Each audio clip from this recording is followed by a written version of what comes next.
Europa Universalis V has finally been announced, and I've actually played it for a good amount of hours. In this video, I'm going to do a deep dive into the various quite complicated mechanics of the game.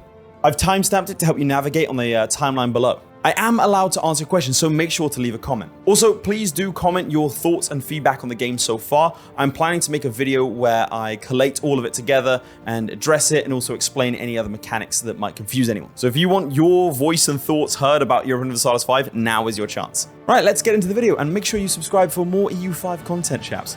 Been waiting a long time to say that. So to begin, we have the world map. I can spend a little bit more time on all of this, which is fantastic.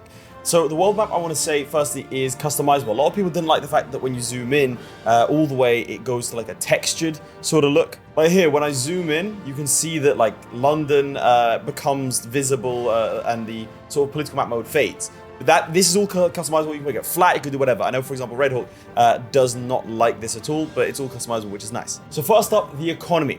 We're going to be talking about markets, buildings, goods, everything to do with that. The first thing to see is the map is divided into all of these different markets. These markets can be created and destroyed. There's no sort of trade flow system. These are individual markets. How a market works is that there are goods bought and goods sold in the market. There is different supply and demand in these different markets. If someone from London wants to purchase something, they purchase it from the London market. If a good isn't available in the London market, then they cannot take it. And that is going to make them a little bit unhappy if they blame you for it, basically. Price is determined by a multitude of different factors. One big thing is supply, obviously. One thing that affects that is control. I'm going to be mentioning a lot of things that are going to interweave, because the core part of Europa Universalis V is that everything is kind of interconnected. So if you see me repeating myself when it comes to different sectors, like for example here, I'm going to be talking about control as it relates to the market. Later on, we'll be talking about control more holistically. So bear with, I'll explain everything. So profit is made on the differing prices between two markets. If I facilitate here the sale of gold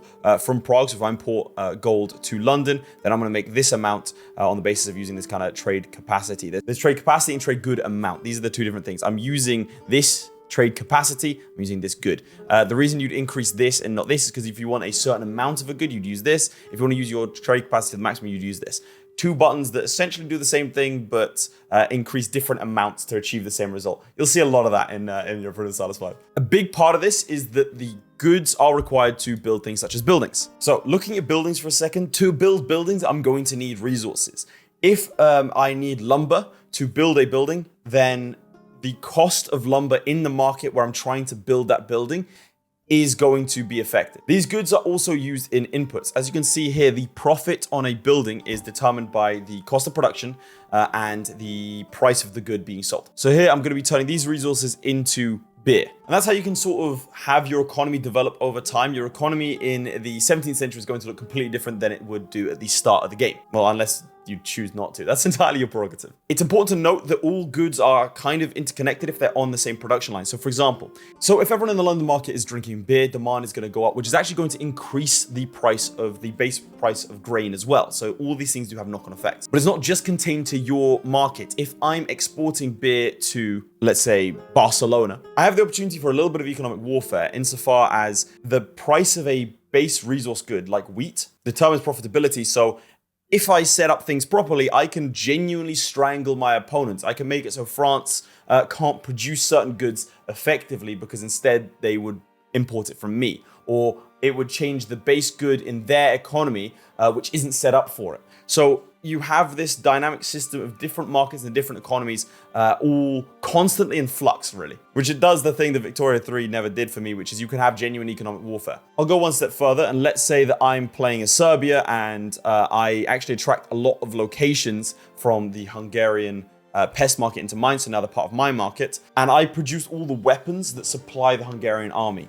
If Hungary declares war on me or I embargo Hungary, then it means they won't have weapons to supply their armies, which means that unless they get it from a different source, which is going to be extremely expensive, they can't actually fight me. It's not in their interest to attack me because I have a stranglehold on the core of their economy. So it is a way for smaller powers to sort of have an outsized influence, even if they don't have the larger population. But your entire nation isn't going to be in just one market. So they're going to be the differing price of goods between individual markets. So going back to what I was saying about manufacturing and building buildings, let's say I'm playing as Venice and I have a province over here in the Dubrovnik market, the cost it will take me to build a building, let's say a sergeantry, or let's say a guild of some kind, like a jeweler's guild, is going to be different in one location than another. So having multiple markets is a little bit more complicated, but it does provide a lot of opportunities for me to manipulate the price of goods in different markets and potentially mean that I want a certain market to do a certain thing. Let's say I want things in Venice to be purely manufacturing, so I just want to import the base resources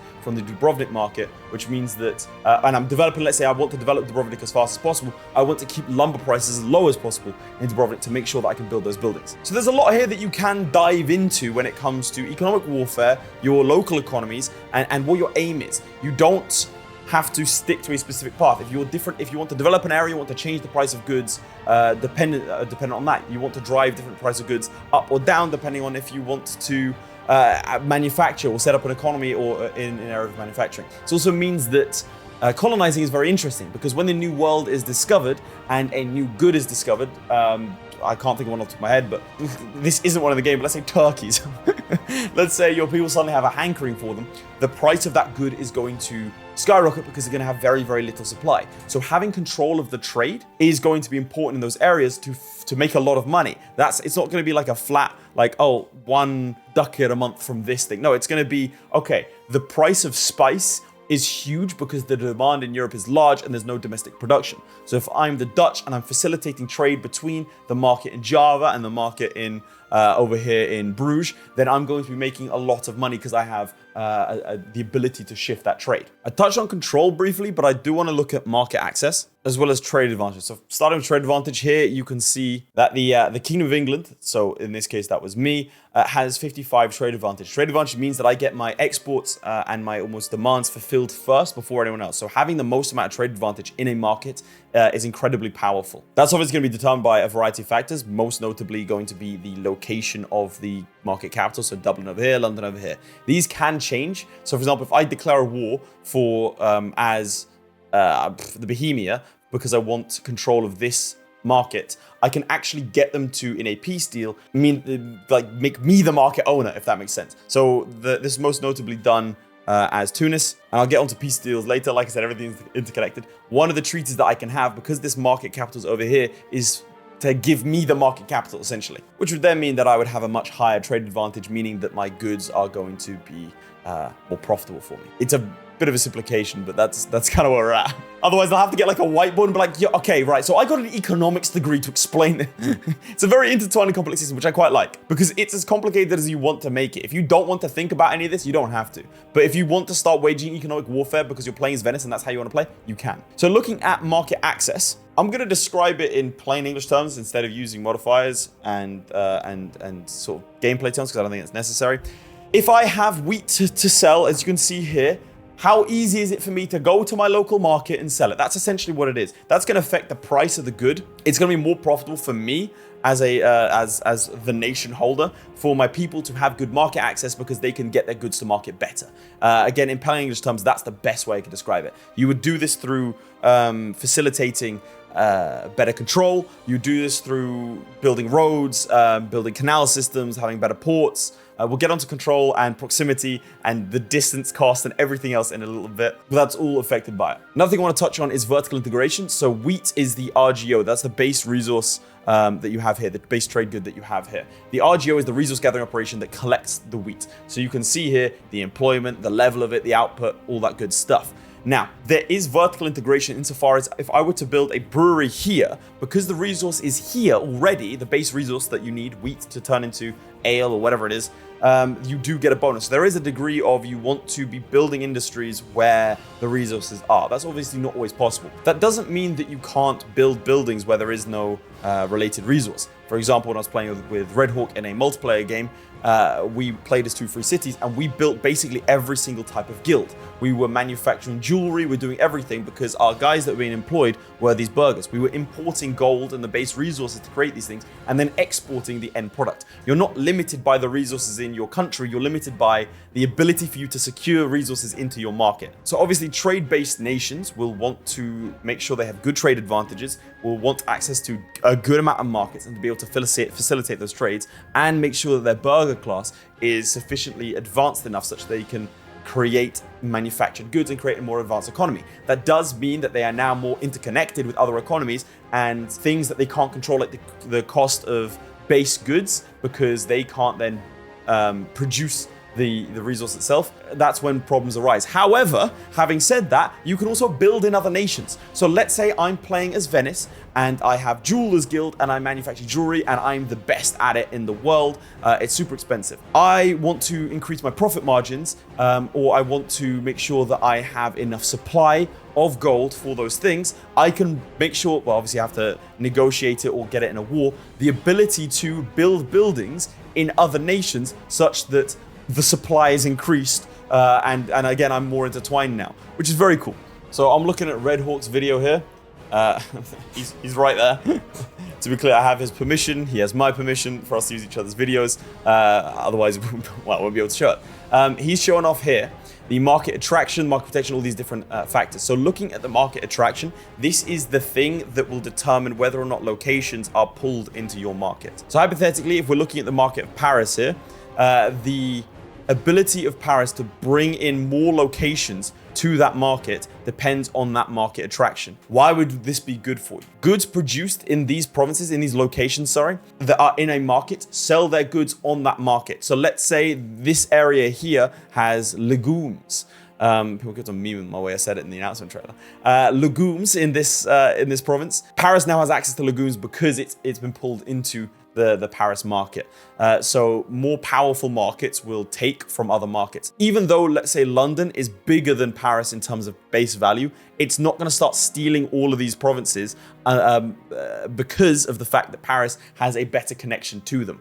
It will, however, take its own provinces because there's a better connection to London because of the ports and how you're facilitating it. However, these ones are going to be a bit trickier unless the market attraction of London is larger and overcomes the hurdles of this distance. Okay, let's touch on buildings now that markets are somewhat done. Again, those are all, I'm going to be talking about everything all the time in this sort of deep dive because that's how relevant everything is. Looking at these different buildings, you have different kinds of buildings. You have economic buildings, you have more development-based buildings, you would have what I would call more societal buildings. So looking at what Red Hawk has over here, you can see that certain ones are like villages, you have guilds. So this distiller's guild will be the same thing as I had in my one, which is like a brewer's one. Whereas these village ones are interesting. So certain buildings can be built in urban areas, certain ones can be built in rural areas. That means you can't build a fishing village in a fully urbanized city because it's going to be a different kind of building. The best place to describe this is a marketplace versus markets. So this is back to my own video. This is building a marketplace. I can only build them in these urban areas because they have to be urban. You can't build a market village in an urban area. So as you can see here, it's going to take goods like masonry and glass to be able to build it, like we were saying earlier. And then at the end of it, it's going to give me increased trade capacity. Trade capacity is my ability to facilitate trades. The more trade capacity I have, the more trades that I can facilitate. So the more money I'll make if I'm doing it properly, or the more resources I can import, or essentially just gives you more options and basically gives you the path to making more money. So things like market villages, however, aren't going to provide as much in the way of trade capacity, but they will facilitate other trades. It also means that, again, if I explain it in plain English, if I build a marketplace, a market village where people can go and buy and sell their goods, they're going to have better access to other goods. So certain goods can be turned into other goods, bartered for other goods, giving those people in that location, in that market, access to those goods that exist in the other locations of the market, if that makes sense. Okay, let's go through these other buildings that Hawk is very kindly going to scroll through, because there are also other types of buildings that aren't just economic. For example, an Orthodox monastery. So different buildings have different functions. That monastery is going to be built in urban areas, and it's also going to be, so that monastery is going to facilitate literacy. It's going to build up your clergy class, essentially. It's also going to help with things like conversions. I mean, I feel like it's pretty obvious what it'll do. Castles, obviously very, very important. I'll touch on those later in the war thing. Like I said, it's all going to intertwine. Then you'll get to other things like bridges and libraries and royal gardens. Again, all of these are going to have different effects. Whereas things like wharves are going to help with control across different sea tiles. So for example, if we look at the control radiating out from London here, you can see the coast is a lot better supplied because it's easier, right? It's going to be quicker for me to take a boat around here than it would be for me to walk. And that's because sea travel is faster, so coasts are going to have better control. So if I build things like wharves to interconnect these places better, it's going to be quite good for me, especially if down here I have holdings on the continent. The reason that's important is if I start taking these territories around here, they're going to have terrible control unless they have a focal point where I can funnel control through, if that makes sense. So it radiates out, so you need to have locations it can radiate through, if that makes sense. I keep on saying if that makes sense over and over again, because there's a lot going on here. I think it's time we talk about control. So as I've said, this is the control map mode and it radiates out. This is perhaps my favorite feature in EU5. It is simultaneously a natural anti-blobbing mechanic, but also something for you to strive towards and facilitate. Very, very good. Let me give you a brief rundown of what control does and what it means. So, in my capital, I will always have 100 control. Whereas somewhere like York, even though it's an urban center, only has 25%. You can see the effects it has here. It hurts my crown power, it hurts my monthly manpower, my pop promotion speed, my pop assimilation speed, levy size. Essentially everything that I would want to do in York and want to change is going to be slower on the basis of control.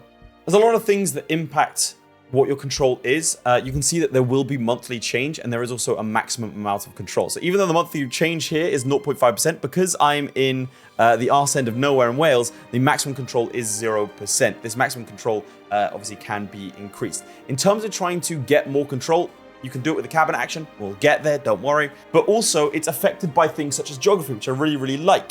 So England's quite flat.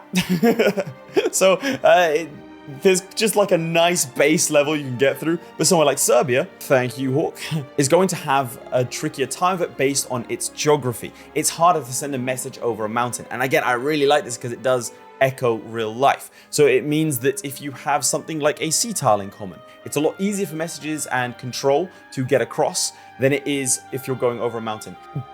It's easier actually, and one thing I really like about EU5, and I'll keep saying it, is that it's easier to think about it in plain English than it is in terms of mechanics. Because it just makes sense. It's going to be hard for me to send a message from my capital to over to this province because there's a mountain range in the way. How can I facilitate that better? I can build roads across it. It's going to be more expensive because it is a mountain though.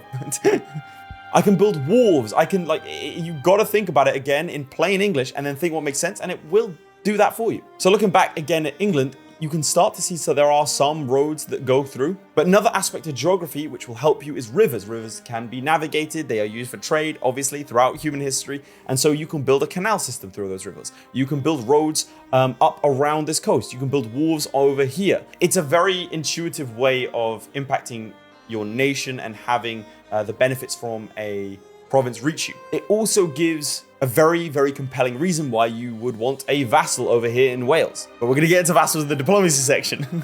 So essentially you want as much control as possible in your areas because then you can enact your will. A smaller country that is more centralized and much better able to control its territory is going to do better than one that's not. England historically had, because of the exchequer system, at this period of time, actually a little bit before to be fair, really shone. Only the Byzantines had more tax income historically because England was able to exact more control on its populace through the exchequer system, and so was a lot wealthier because of it. Another example of this would be the French military setup in the Napoleonic era. The French were better able to levy their, albeit large population, and facilitate larger armies because of the fact they were able to call on levies easier. So other factors that will help or hinder different provinces are things like prosperity. Over here, you'll have other things like the climate, the terrain like vegetation. If something is flatlands, it's going to be quite good for you because it's going to be easy to build on. So you'd want to prioritize your urban areas in locations that generally have sea or river access and are in flatlands, so you can build them up a lot quicker. Your population is going to grow faster and you can have more control over it. No point me building a metropolis up here when I'm not going to have any sort of ability to control it. Now, the control will increase with development and population because it's naturally a more centralized place. Speaking of centralization, you can see here that London is a tier 3 location. So locations vary from being just basically rural to being cities. You get powerful bonuses for urbanizing, and there's even an urbanizing map mode. But you get powerful bonuses for being urban. It means that you can have more population assimilation, conversion, your pops will go into higher classes easier. Everything, again, that you would think comes with centralization comes with it, and the downsides also. More vulnerable to things like disease. But bear in mind that if you have more people working in the city in jewelers guilds, you're going to have fewer people in the fields producing wheat. So sometimes if you have a particularly good base resource, you don't want it to become a location because you want as many people in the fields as possible. You don't want those people working in towns. You'd much rather they were in this town over here, let's say, that has good flatlands, has access to the sea, and all of those good bonuses that you can build a road to, have easier time moving your troops to, and then have the resources facilitated in an area and produced in an area that is harder to get to. Now, obviously, ideally you want 100 control everywhere, but it gives an idea of that give and take. There are also disasters that can happen, to be clear. So earthquakes, you'll be vulnerable to an earthquake and that'll damage everything. Everything that comes with geographical risks like hurricanes are also going to be in the game. One thing I do want to point out is this art here will change depending on the style of your city. For example, this is English, it's Saxon, and also how developed it is. So look at that versus the town of York. York doesn't have the same level of development, it's a completely different geography, so it's very cool that that happens. There's a lot of intuitive stuff. You can also kind of see the road snaking down. So in terms of maximum control, you can see here in York, the maximum control is affected by the friendly armies in province, the average satisfaction, so people are more happy for me to control them if I'm giving them what they want, whether or not it's a core and an integrated territory. If the actual rank of it, so this is a town, it's not just a rural thing, but it's not quite the capital city of London, and then also several buildings, like for example it has a grand cathedral that's going to help enact control. So this monthly change will tick up to that maximum. All right, and the final thing on economy for now is going to be your balance sheet. Shockingly, money in, money out. So let's explain each of these in turn. You're minting. This is how much coinage you're creating. Obviously, for those of you who are living in the modern world, you know, more money supply means more inflation. So therefore your money is worth less. So our minting, we can actually put on 0.0. We can actually increase our inflation or decrease it depending on how much we are minting. Right now, in this Tunis game, I am minting the bare minimum. And so I'm losing a lot of inflation, but I can also whack it up for some short-term gain. Let's say I'm in a war. So it is quite a versatile tool that I think not a lot of people will think to make use of. Then you have your taxes. Over here, I have a lot of different estates to tax because Tunis has access to a lot of different estates. Most nations will have access to these 4 estates. So you have your nobles, your clergy, your burghers, and your commoners. You increase this tax as much as you want, but it will make them sad. You can counterbalance by giving them privileges. We'll get onto it. But if you want to make them happy, lower their tax, sad, increase the tax. At times of war, you can change it. It's very malleable. We also get money from diplomacy, which in this case is going to be getting money from different vassals. And then you'll also see trade. Tunis doesn't have any trades at this point because I was just showing it off, but you'll make a lot of your money from trade. Frankly, at this point in the game, almost too much in my opinion, but at the start of the game, it makes sense and doesn't make sense because I feel like most nations would rely on their tax base, not trades. But if you think about it in different terms, later on, when my people have more money because I'm more centralized, more urbanized, I'll make more money from trade and also their goods, not just their goods. Whereas early game in EU5, again, me and Hawk playing as tiny, we wanted to play as the smallest nations on the map. So there were 2 tiny little states in HRE. We were making about 300, 400 ducats a month off of trade. Then in terms of the costs, we have the cost of the court. That will increase your legitimacy up here. You have your army maintenance, navy maintenance, and fort maintenance. Don't need to explain those. And your diplomatic spending. We'll get onto what diplomatic capacity is, but just for now, know that the more you increase your diplomatic spending, the more diplomatic capacity you have. And then your stability. Stability is up here. Stability is very, very, very important. It scales from -100 to 100, and you can increase your stability by spending more money on it. It's quite expensive. Then you can take out your loans, and you have your national debt here. Other nations, like for example, building-based nations like banks, can acquire your loans, so bear that in mind. Having gone bankrupt, bankruptcy I don't think is as damaging as EU4. I think there's going to be some things that need to be tweaked, but if someone attacks you whilst you're bankrupt, it's over for you're dead. And with that, it's time to move on to politics. This is my king. I like to say that EU5 is a combination of a lot of different things. This is kind of the mild CK3. I wouldn't even say that it's not like too much, but it is a figurehead here. I think a lot of people thought that these guys were going to be more important because they've got 3D models.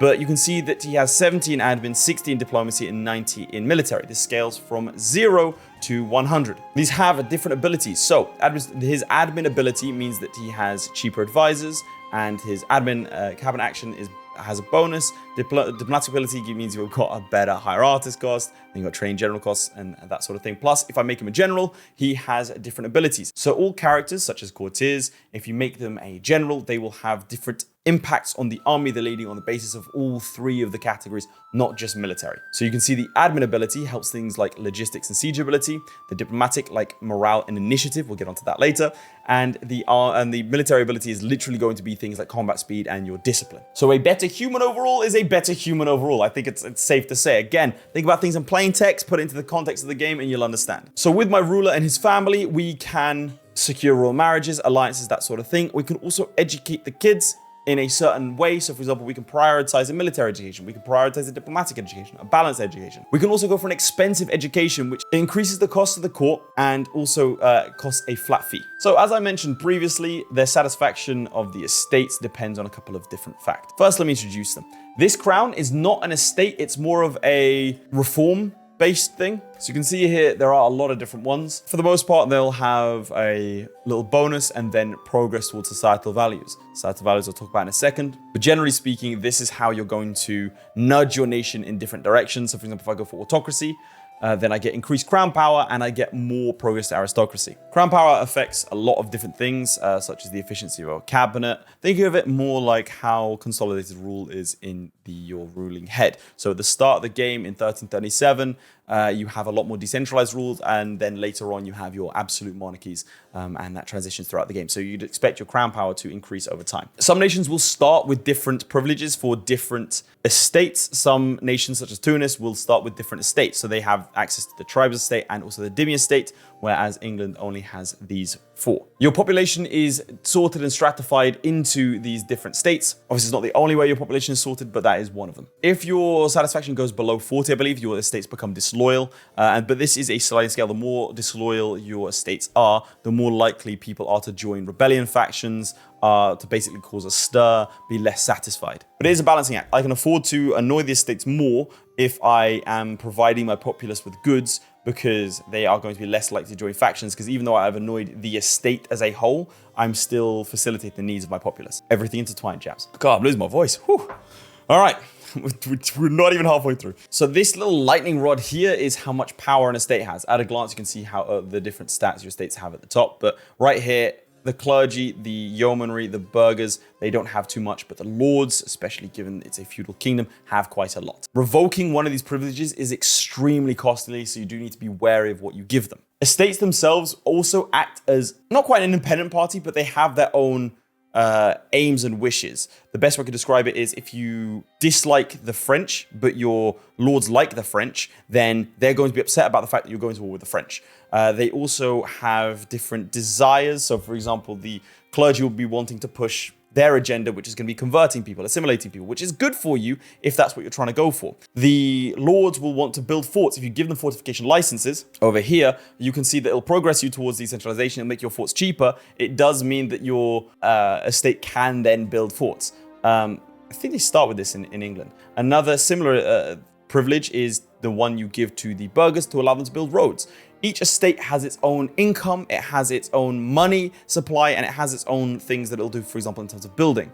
The clergy might build a monastery, the burghers might build a guild or a road. They'll also give money to each other at times, but depending on events and how things sort of pan out. But generally speaking, privileges are incredibly powerful, but you kind of do need to give them out, especially at the start of the game. Okay, this is gonna be a quick insert because I realized I forgot to speak about it. You can also call a parliament, and you have to call a parliament. Your estates get upset if you don't call a parliament for you. The parliament is used it's basically, think about the parliament in EU4, it's used to benefit your country at the cost of other things. So for example, we can say, oh, build gravel roads, or we want to have increased control in this location. You call the parliament for that specific issue, and then you essentially make concessions to the estates to try and push it through. If it doesn't go through, you lose 7 stability. Not sure I like this system because not every nation would have a parliament. I feel like it's almost like a misrepresentation. Okay, so you saw that different privileges and different crown power will change your societal values. You can also do this with cabinet actions. We'll get there. But these are what societal values are. This is a feature actually from EU3. This is a scale between one value and another. They're binary. You're going to be more towards one or the other, or in this case, 0. These aren't mutually exclusive, but obviously some of them will synergize a lot more. If you have free subjects, you're more likely to be humanist, whereas serfdom more likely to be spiritualist. But there is nothing stopping you from building a society that is humanist, but also has serfdom, that is belligerent but defensive. And for me, this kind of comes into how your nation starts to become more dynamic and how you start to essentially build the fabric of your nation through these societal values and through also technology advances. We'll get there. These do different things. So for example, if you are dominantly decentralized, if you have 100% decentralization, then your states are more satisfied, you have less maximum war exhaustion, you have a reduction to your counter espionage because obviously you can't check people, and you have a decreased amount of rebel growth because, well, people are, happy they're ruling themselves. Best way to describe it, centralized countries may be more efficient, a decentralized country is more resilient. So in this case, England at the start of the game, the average development in the county and average control are pushing it towards being centralized. Whereas things like market fairs, fortification licenses, manorial courts, and the feudal administrations, that's a government type, are pushing it towards centralization. You can see there's a lot of different other factors that will push it towards decentralized. So generally speaking, if I want it to become more centralized, I would increase the average control, I would increase the average development, and I'd try and get rid of these privileges. At a glance, you can see what these things are. So that's a privilege, that's a law. The icons, it's quite good. Most things in EU5 are meant to be able to help you tell what things are by looking at it at a glance. But what this goes to show is that it is impacted by things within your control and things that you impact in your nation that then drive it a certain way. If I make an effort to centralize my nation will become more centralized, and therefore I'll get the benefits from increased centralization, which will probably drive me towards centralization. So you'll start to see countries specialize. However, you can also flip it the other way. If I'm a decentralized nation and that's been working for me, and suddenly I'm like, well, Venice has a centralized market economy, and I now have an opportunity because I'm advanced in technology that I could probably jump on that opportunity, I'm going to spin the other way and try and centralize my country. So this is a dynamic sliding scale. This is a law, so we'll quickly touch on laws. Again, shout out Hawk. So you get some at the start of the game that you'll set yourself. So for example, the employment system, we can either do equality, first come, first serve, or most profitable first, and these will have different impacts. Laws, if you've ever played Imperial Rome, function similarly to that, where you have a drop-down menu and you select different laws that you would like. So for example, in this case, you could switch between the two once you've decided to do that, but it's going to cost a lot of stability. And most laws cost 100 stability, which makes sense. It's a significant shake-up of society that can be impacted by a lot of different things, obviously. Also, different laws will be unlocked by different cultures, different technologies, that sort of thing. Speaking of technologies and institutions, okay. So, per age, you can see that there are 3 different institutions. Feudalism, legalism, and meritocracy are the ones you start with. So you have feudalism already, legalism already if you're in Europe, and meritocracy started off in the Far East, so you're not going to be able to accept it unless you have 20% of your nation with it in it. So 20% presence, should we call it. Generally speaking, there's one of these every 100 years, and the different institutions will unlock different technologies. This is the tech tree. So there's a different advances for each different age. There are different technologies that are unlocked by institutions, but also by your culture and religion. So you'll want to be picking the technologies that best benefit your nation. There's a lot of technologies out here. Also, at the start of the age, you will pick between an admin, diplo, and military focus for that age, which will unlock different technologies. As far as I'm aware, and I could be wrong, I don't know that it's possible to research every single technology. So you do have to prioritize and choose, and again, that builds into the dynamism and figuring out what your nation is and how they function. You're obviously going to be prioritizing things that are good for you.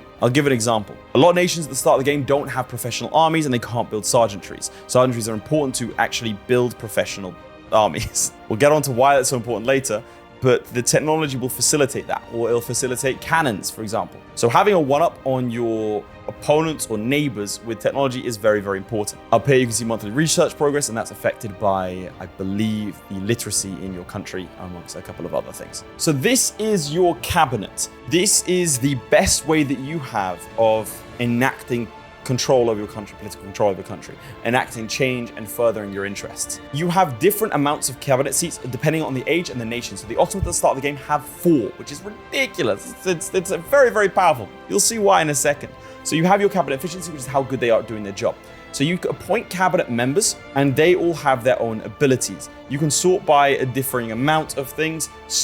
Different cabinet actions will require diplomacy or admin or military. So you want your military guy doing military things, obviously. So here's a couple of examples. They can increase control in an area, which increases the maximum amount of control and the monthly control. Very, very good to do at the start of the game, where you have an area that has, let's say, a good 30% of your population in it, and you don't have the control. Increasing control immediately gets you access to that area, immediately brings you a larger army, more money, that sort of stuff. Integrating a province, very important. So Integrated provinces, you can see at the top, England actually has unintegrated provinces. Think of it as coring. This is a process that happens over time. Some of them could take a really long time. For example, as Serbia, I conquered Thalassa, and it was going to take me until 1427. This is another roadblock to blobbing.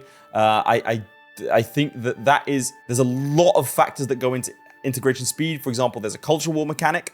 So different cultures have different cultural powers. Think about outsized impacts. For example, the dominance of a language like English in the modern day, or the prevalence of food. For example, Lebanese food is quite common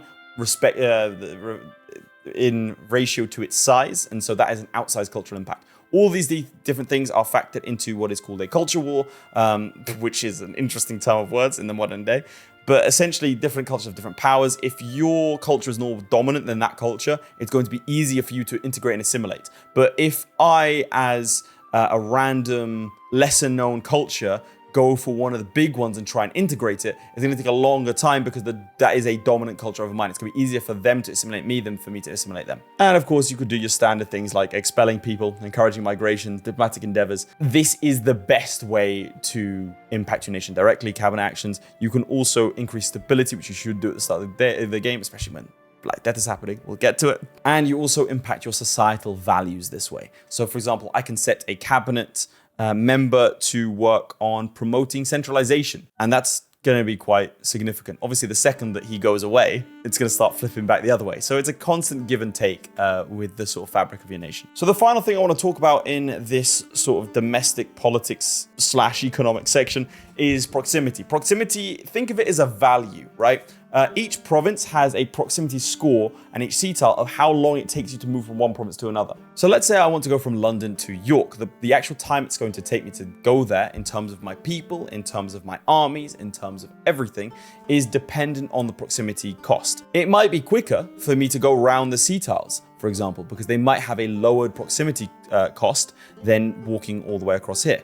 If I facilitate river travel through canals or I build roads, I can get that down, which is very good because if I have a large nation, being able to respond to threats effectively, very, very important. If I'm France and I'm fighting against someone in the HRE and also Spain, the ability for me to transport my troops north and south, very important, and also has knock-on economic factors, as well as helping with things like control. You can build roads specifically, by the way. You can see here, I'm building a road from up here to one of my population centers down here. I've also built roads up to my other centers over here. Expensive because it was over mountains, but roads facilitate speed, control, travel, everything. They're great. There's 4 tiers of roads, finally culminating in railroads. I love it when games show you, hey, you have increased development or you increase speed in these areas by building this line of roads. Obviously, some roads exist at the start of the game. The Byzantines have roads that go all the way up here and across here, round through here. And so you can make use of existing networks of roads and sort of infrastructure projects. Really love infrastructure in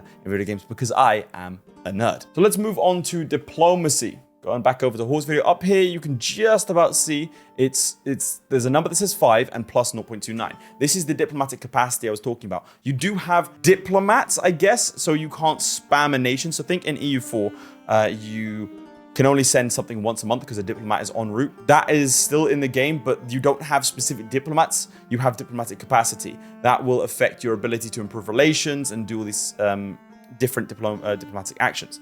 I like this because it means you can invest more in your diplomatic core with your balance. So richer nations can facilitate more, but you can also cut costs. If I'm an isolationist warmonger, I don't need to spend money on diplomacy, so I withdraw that cost. Very cool. Here are the different things that you can do. They are sorted into friendly, hostile, covert, economy. This will also be country specific. If I click on, for example, if I'm playing as Serbia, both me and Hawk played as Serbia, and we click on the Byzantines, we can do these specific things. But this, if I click on it, you can see 714. I can improve relations with 714 different nations. One thing I'm not a fan of, and this isn't meant to be like an opinion piece, but I just want to say it here. If I offer an alliance because it's friendly, then to get rid of the alliance, I have to then go into hostile actions. Not a fan of this diplomacy UI. I think it's one of the weakest areas right now of the UI and the game in general. I would like to see this change, but let's walk through what you can do here. So you've got curry favors, improve opinion, inviting artists. You have the artists that create culture and works of art. That's playing into the culture war side of things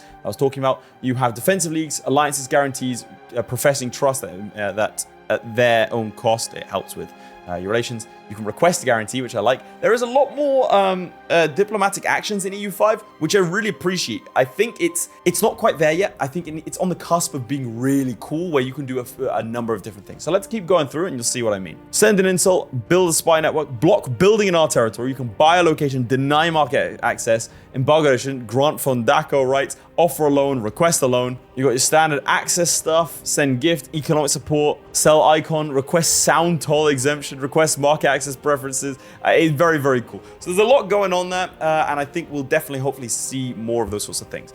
Another thing we have are international organizations. So here, Serbia is part of this international organization. There are a lot of different organizations stemming from things like political unions like Holy Roman Empire and the Tatar Yoke and the High Kingship of Ireland, to things such as the Catholic Church and the Ecumenical Patriarchate of Constantinople. Essentially, international organization is a group of nations that are joined by a single thing, whether that's faith, political union, culture, something has created an organization. There's lots of different things you can do with those organizations. It's the only place I found where manner exists in terms of religious influences. If you want to change religious laws, you can join and leave international organizations provided you fulfill the requirements to do so. And it represents a bit of a give and take, a push and pull of geopolitics. Best example I can give of this is Hungary starts in a personal union. They can also get a personal union with Naples. Personal unions aren't like in EU4, where you have a senior partner, a junior partner, the junior partner has to do everything they say. At the start, it's just you share a monarch, but Naples still functions as its own state. You don't have that level of integration.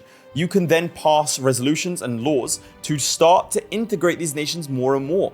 At the same time, if Naples becomes more dominant because they conquer the entirety of Italy, they can start to, not quite challenge, but they'll start to assume the role of a senior partner. And so you can find yourself outscaled by a vassal. At the start of the game, when these two nations have just been joined, there's nothing in common. You don't, it's unrealistic to go, okay, suddenly we're together. Those nobles aren't going to accept that. You have to have this integration over time, and you do that through, like I said, there's passing the laws, and it means that you can be a diplomatic demon by being in all these these different international organizations, and by facilitating change that you want to see from the inside out, making sure you're joining the ones that are going to protect you and using them as a weapon against people you don't like. I think it does, if it's fleshed out properly, create a very interesting pure diplomacy game. You are just that guy. You are personal unions master, puppet master behind the scenes. Very, very cool. Offers a different way of playing the game. Next, we're going to talk about situations. So here's one that happens at the start of the game, the Turkish threat. This is a situation which is the rise of the Ottomans. This benefits the Ottomans. It gives them access to certain casus belli and special scenarios. So the best way I can describe a situation is a degree of regional happening with a heavy dose of flavor. Another one is the 100 Years' War. And obviously we have the Black Death, and I'll talk about the Black Death in a second. But essentially what this is there are loads of, this is a scripted thing that happens. There's loads of them throughout the game. I mean, so many. I'm not sure if I'm allowed to reveal. I'm pretty sure I am.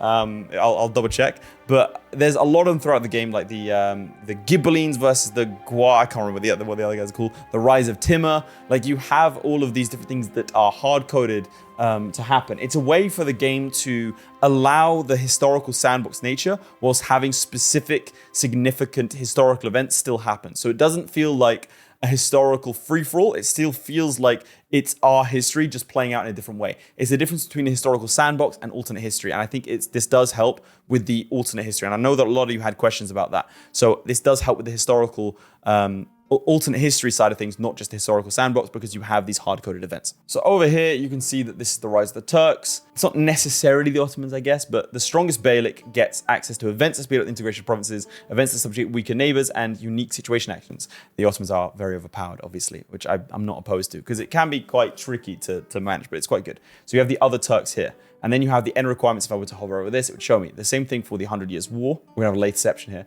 Up here, you've got the 100 Years' War. You click on that. That's a great face. God, never pause the video when I'm on screen, because I guarantee I'll never make like a nice and polite face. Anyway, so you have the options to end these different situations, and during the situations, different nations will have different bonuses and malices and events. In terms of subjects, it's sometimes a good idea to release subjects in areas you have zero control. For example, I would much rather I had a subject that controlled Wales, because they would get the most amount of benefit from it, and then in a decentralized manner, relay that benefit to me. So obviously it's not always the case, but sometimes it is better to have a subject in an area that can make better use of it. Tunis at the start of the game has several different vassals, and there's a degree to which they integrate, think like a vassal contract. It's not quite like that, but that's the best way I can describe it. They might join you in wars, they might not. Sometimes they'll refuse call to arms because they don't like you. It's not quite as binary as subject, not subject. There is, as always with the EU5, a sliding scale of degree of loyalty and integration within your state. And then you have exploration and you have colonization. So you can see the percent of the world that you know, your exploration process and progress. This is all helped with technology and investments. It is incredibly expensive. 9 ducats a month. You can see right at the start of the game, Serbia only makes 9 ducats a month for him to explore the Azores Sea. Any nation can explore. It's not like a prerequisite. Sweden, for example, at the start of the game, starts with all of these territories up here. It can start to colonize by just clicking the colonize button. The cost of these things is affected by multitudes of different factors. I don't want to go into it too much because a lot of it is subject to change. I imagine it'll be affected by things like proximity as one major factor, as well as ideas and investments in that. So colonization will be easier over time, probably quite difficult at the start. And naturally, nations that are more situated, this is the thing I really like about EU5. It doesn't tell you what to do, but for example, Portugal and the Dutch being a trade-based nation are going to be looking for more goods to sell in the European market to make more money. Therefore, they are incentivized to invest in exploration. They're incentivized to invest in colonization. Something like Austria-Hungary didn't really have a need historically to go and colonize because that's not where its money and system was set up for. So it didn't do it. So if you are a centralized prince in the HRE, you're not really going to colonize because why would you? That's not where your money comes from. Whereas something like Portugal or the Dutch are incentivized to do it, and they so probably will take advantage of it. If, for example, Navarra takes this northern coast, it's going to be incentivized to spend the money on colonization, whereas previously it wasn't. If, let's say, Naples suddenly gets a holding over here, it might do the same. I like the fact that nations aren't railroaded, but they are guided by their circumstances. If those circumstances change, then yeah, you might see different nations colonize. And finally, the Black Death. The Black Death comes in and wipes out pretty much everything. I'm going to talk a little bit firstly about why the Black Death exists, not biologically, but in the game mechanically.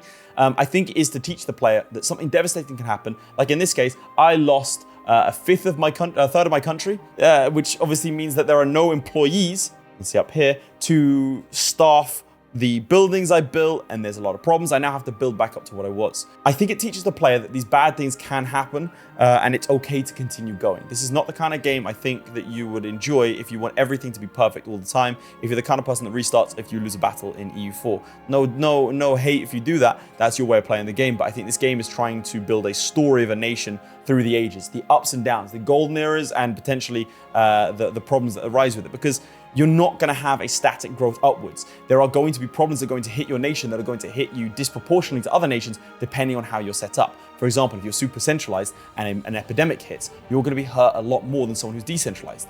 Equally, so let's say a new technology is about to spread. If you're centralized, you're more likely to be able to take advantage of it than someone who's decentralized. It's a give and take, and depending on how your nation is set up, you'll be able to better respond to things. But this is a situation, so you have specific events and actions you can take. In this case, you can isolate the country, you can procure remedies, and you can present scapegoats. There are also several other things that you can do. Expelling the sick, segregated the infected. These things will cost stability and money to facilitate and also to repeal.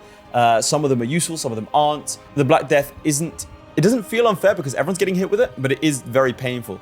You can do things to limit yourself. You can build hospitals, you can build apothecaries, you can get medicaments to try and stop the worst of the damage. So I'll be interested to see how people play with this, because my concern since they announced Black Death has always been, I as a player know it's coming, does the AI know it's coming? If the AI knows it's coming, everyone's gonna be building for the Black Death, which is now weird and unreasonable, so you shouldn't have it in the first place. If they don't, then I as a player know it's gonna come, so I can plan to avoid it. But then again, the other answer to that is, well, you also know that the New World is out there, and people didn't at the time, so you're going to look to colonize. So I'd be interested to see people's thoughts on that. Okay, so war. We get an event as Serbia that gives us claims on the business. It's actually quite rare to get claims. So obviously then I immediately go and declare war. This is the declaration of war screen. It says we are slightly weaker, we'll probably lose. I find that the AI predictions isn't great so far, and you'll choose your casus belli down here. Now, most casus belli are not going to be claims. The best, most consistent way to declare war is to call a parliament, like I mentioned earlier in the video, and then one of the things you can do within the parliament is select an option which costs 50% of the success of it to insult a nation, which gives you an insult casus belli, which also isn't very good. So I feel I'm not happy with how you declare war in this game, but this is an opinion piece, we'll move on. So once you have your claims and you can do things like no CB, you'll then declare war. There you go. So immediately after declare war, you have your levies. Most armies aren't going to be professional. We'll talk about army compositions in a bit, but these levies will be drawn from different locations and come to an area. You can see the malice by this, because it's not just magic manpower number. Population raised into a level will reduce the pops by one each as their families follow them. And then survivor levies will return. So if you lose a battle, the men you lose aren't just, oh, well, that's manpower gone. That is people no longer working in the fields. I got off quite lightly in this war, and I'll show you the impacts afterwards. But here you get your raw materials resource output minus 20% and food production in minus 20% in every location raising a levy, which means you don't have to raise it in every location. You can say, I want my food producing areas to just produce food. I don't need mass mobilization. So to be clear, it's this modifier on top of the fact that you have fewer people working in those resource gathering operations, the RGOs or the buildings. Once you've gathered your levies, I'm going to point out a couple of different things. You need to assign a general, obviously. You can see that there's different army compositions here. Again, we'll get into it. And you have your morale. As armies move, they lose morale. So you can see my morale up here is actually around half right now. So every time you move, you'll want to arrive at a location and wait for a second just to let your morale tick up. Because it's meant to simulate the fact that if you arrive in a location and immediately have to fight, you're going to be at a disadvantage. I do quite like that. So looking at this, you have your different flanks. So this is going to get a little bit complicated, but bear with me. One thing I do like is that you can visually see the composition of an army. So I know that this guy is not a professional soldier because he's holding a little pitchfork, I think. Over here, all of my troops are mismatched in design, which means that my enemy knows that this is levies. If you see over the mountains professional troops all carrying muskets, and there's a lot of them, and they're all wearing the same uniform, you know that is a professionally drilled army. You know that they are going to beat your ass.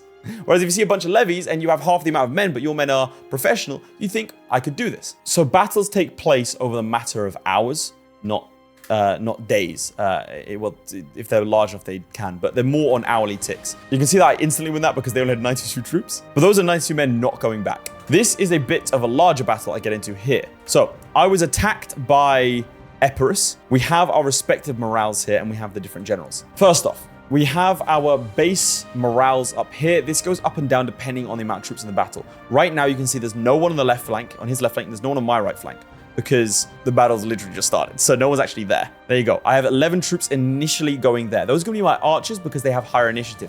Initiative means that they will strike first, if that makes sense. So if you have archers, they will attack first, and then they'll retreat, and then the footmen go in. If you've ever played Imperial Rome, you'll understand the significance of different troops and the different initiative values. My leader brings with him, as we saw at the start, different bonuses in terms of being in charge of the army. So we have our reserves, we have our center and right flank and left flank here. We also have dice rolls, which show how well in that phase is. There is always going to be a degree of randomness in a battle. Here is my infantry. You can see there is a lot going on.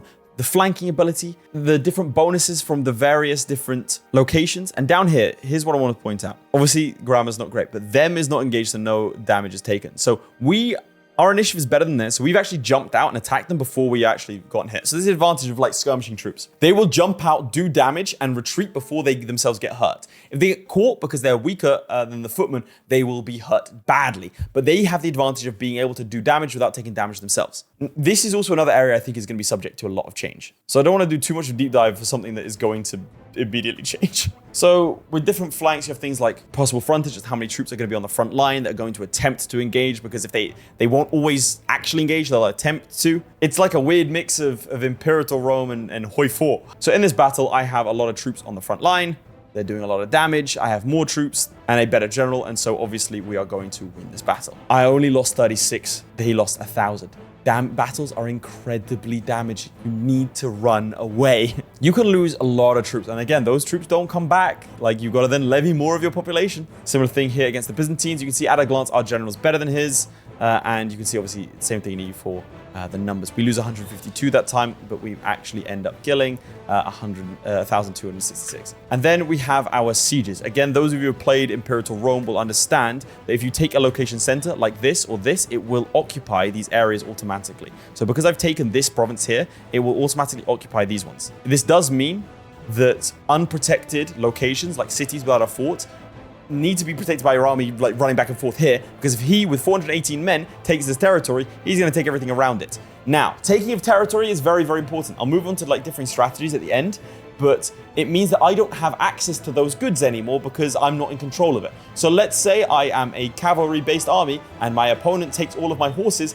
I now have a problem because I can't supply my armies. One thing I don't like is that I've seen as few as 30 men take a city of 30,000. Which, like, I think there needs to be a base level outside of forts that you need in relation to the existing population. Like, maybe 5% seems reasonable. If you have 5% left, because I don't see how 400 men can occupy a country, a place that's 30,000. And I mean occupy to the point where I'm not getting any benefit from it. So over here, you can see that the Bulgarians actually end up losing this battle and their army is wiped, meaning I have to then go in and do it myself. This is a very painful battle for me. I end up losing 2,500 men. And so after the war, there's about a year after the war ends, when I win it, I'm still suffering from a lack of population because those guys will have shuffled around and moved into different areas.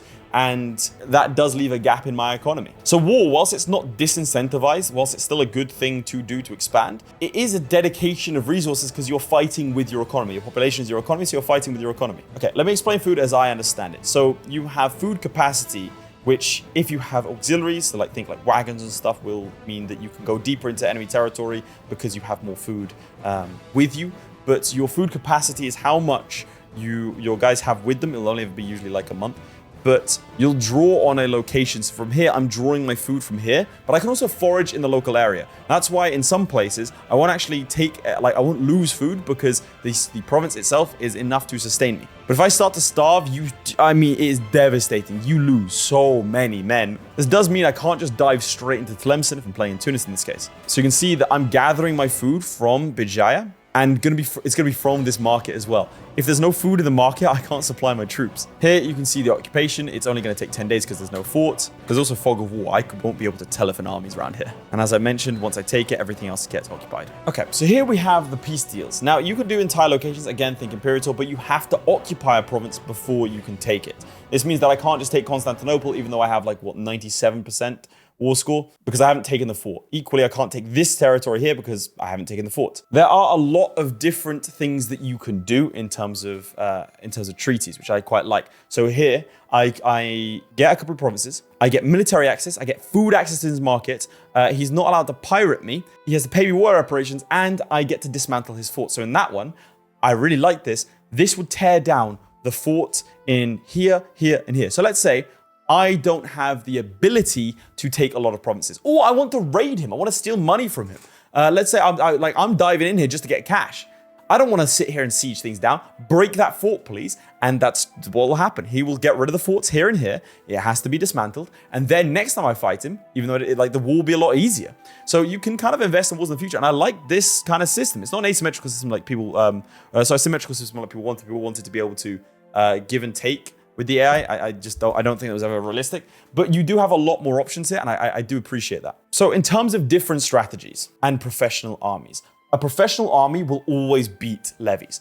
Obviously within reason, but I'll give an example. Me and Hawk, with around 2,000 mercenaries, professional mercenaries, destroyed Brabant, Brandenburg, the Holy Empire, and Emperor, and Austria, because they brought in about 12,000, 13,000 levies, and they brought them in piecemeal. And so every time we fought them, we would wipe them completely because we had a professional army. Professional armies are going to be very, very powerful, but also quite expensive. Up here, you can see that they'll use manpower here. There's also professional navies. You can have Navy levies as well.